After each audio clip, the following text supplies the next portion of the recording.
এই যে বন্ধুরা, সকালবেলা ঘুম থেকে উঠে নাস্তা টাস্তা করে বাগানে যে লেবু এনেছি।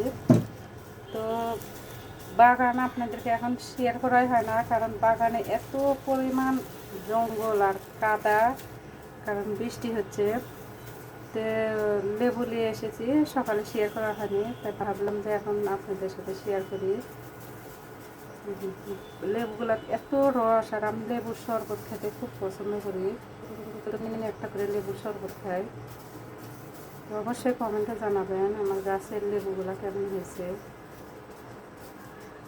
আসসালামু আলাইকুম বন্ধুরা, সবাই কেমন আছো তোমরা সবাই? তো আজকে আমি রান্না করেছি এই যে ডাল দিয়ে সবজি। এখানে দিয়েছি পেঁপে, আলু, কলা আর কচু আর কাঁঠালের কুচি, আর এই যে সুরমা ইলিশ ভাজি, আর কালকের এই যে মাছের ভুনা ছিল। তো আজকে এগুলো দিয়েই আমাদের রান্না বান্না। তো আজকের মতন ভিডিও পর্যন্ত, আল্লাহ হাফেজ সবাইকে।